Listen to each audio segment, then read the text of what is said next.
Bonjour, c'est la motivation. Bonne heureuse année 2024 à vous tous depuis votre position. Et je souhaite que cette année soit une année de bonté, de santé surtout, et de paix. De paix entre les nations, de paix dans nos familles, de paix dans notre travail.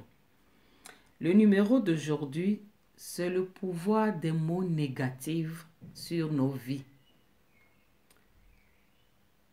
Le pouvoir des mots négatifs sur nos vies.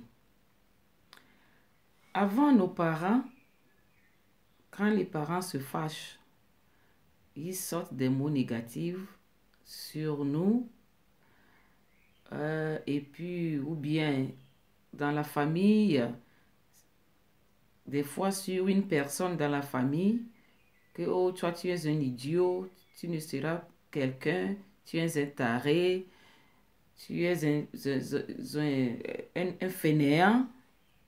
Mais pour les parents, c'est de l'ignorance parce que les parents ne savent pas le pouvoir que ces mots donnent sur la vie de leurs enfants.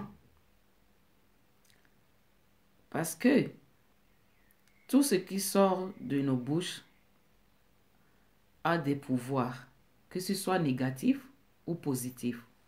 Donc le numéro d'aujourd'hui, c'est le pouvoir des mots négatifs sur nos vies. Comme je dis toujours dans mes vidéos, si ça n'est que moi, j'aimerais vous communiquer en mon patois, mais je n'ai pas le choix. Je suis obligée de vous communiquer en langue d'autrui, qui est le français. Donc, le pouvoir des mots négatifs, c'est très important. Si tu es parent quelque part et tu continues toujours à sortir des mots négatifs sur tes enfants ou bien loin de tes enfants, sachez que ça a des pouvoirs très efficaces sur la vie de vos enfants. Mais pour nos parents, je peux dire que les parents ne savaient pas que les mots qui sortent négatifs, ça agit sur la vie des enfants. Parce que nos parents, avant, quand il est fâché, le père est fâché ou bien ta maman est fâchée, c'est là ils vont te sortir des mots vraiment, des mots vraiment, des mots négatifs, des mots vraiment négatifs.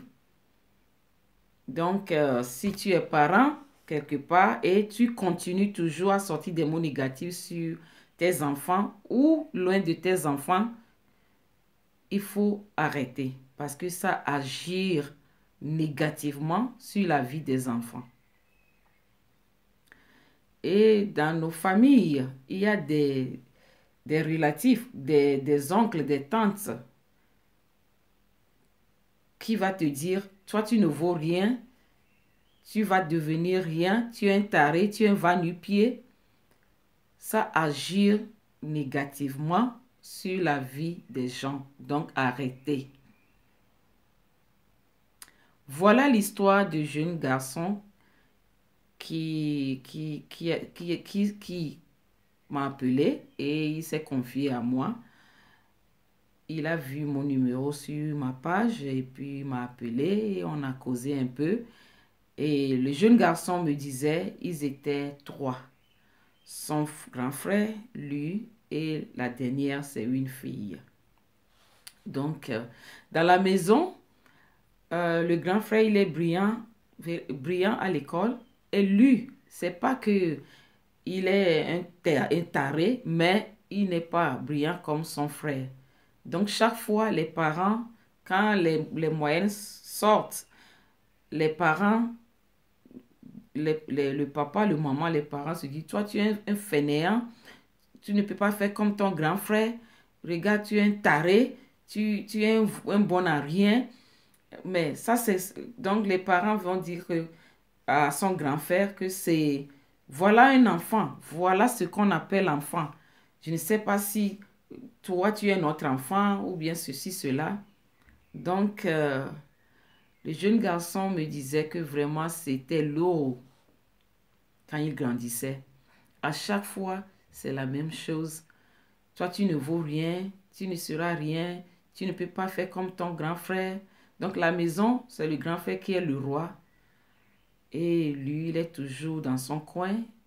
Et sa petite sœur aussi a commencé l'école et elle aussi, elle est très brillante à l'école. Donc, chaque fois, c'est des mots négatifs, des cris, mais il m'a dit qu'il a essayé jusqu'au niveau du bac. Donc, quand il a échoué le bac, il a décidé d'arrêter parce que les parents disent que, oh voilà, tu es un taré, tu es un vaut-à-rien. On ne sait pas si les docteurs ou bien les sages-femmes t'ont changé avec un autre bébé. Parce que si tu es notre enfant, tu ne peux pas être un taré comme ça. Donc, il a arrêté, il a décidé d'arrêter l'école. Donc, et puis, il a décidé de faire une formation. Donc, il me disait, dans le centre de formation, il voit que le tuteur l'apprécie beaucoup, que, oh, vraiment, tu fais un effort, tu vas arriver, tout ça là. Mais à la maison, c'est autre chose, c'est des mots négatifs. Même, il a essayé de se suicider et on lui a amené à l'hôpital. Grâce à Dieu, il n'est pas mort.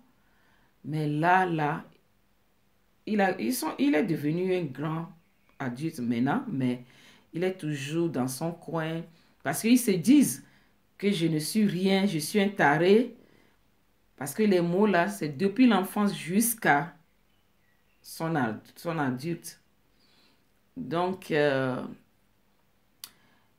moi je lui ai dit que non, tu n'es pas un taré. Tu as le pouvoir de révoquer tout ce que les parents t'ont injecté sur toi, sur ta vie. Toi-même, tu as le pouvoir de faire ça. Chaque jour que Dieu te donne, révoque tout ça là, que non, je ne suis pas un taré, je ne suis pas un va-nu-pied, je ne suis pas un vaurien ou bien quelqu'un qui ne va pas donner quelque chose pour contribuer sur cette vie. Moi, je lui ai dit de révoquer ça chaque jour que Dieu lui donne du souffle. Et je lui ai demandé si il est chrétien, il a dit oui. Donc, j'ai dit, ok, je connais quelqu'un parce qu'aujourd'hui, les hommes de Dieu, on a des hommes de Dieu et on a des hommes de Dieu. Donc, je lui ai dit, je connais quelqu'un qui va t'accompagner en prière, mais toi-même, il faut faire la prière là chaque jour que Dieu te donne. Donc, je vais parler à cette personne et tu seras en contact avec cette personne parce que cette personne va t'accompagner en prière. Et ce n'est pas l'homme de Dieu qui va prendre l'argent. Non, c'est seulement te accompagner en prière et toi-même tu feras le reste. Donc, et il a commencé ça et je vois que ça a l'air d'aller. Si je suis venue aujourd'hui devant le caméra parce que je vois que il est en train de se sentir mieux. C'est pas encore fini, mais il est en train de se sentir encore mieux qu'avant. Donc, si toi aussi, tu es quelque part et tu as vécu une enfance terrible, pénible, avec des mots négatifs, et aujourd'hui, tu es dans ton coin, tu ne fais pas un effort parce que tu se dis, parce que tu as écouté ces mots négatifs durant toute ta vie, et tu se dis que tu es un vaut-à-rien, ou bien un va-nu-pied, ou bien un taré. Non, tu n'es pas un taré. Chaque jour que Dieu fait, Dieu te donne un souffle. Chaque jour, dis-toi que je suis né pour devenir quelqu'un. Je suis né pour accomplir le chemin que Dieu m'a donné. Je suis né pour faire ce que Dieu a voulu que je fasse sur cette terre. Je ne suis pas un taré, je ne suis pas un idiot, je ne suis pas un va-nu-pied. Donc, si tu es quelque part et toi qui me regardes, partagez cette vidéo pour que quelqu'un quelque part, peut-être est dans ce problème, sache que qui n'est pas taré, il n'est pas un vaut-à-rien, il n'est pas, je ne sais pas, que la personne sait que, mais elle est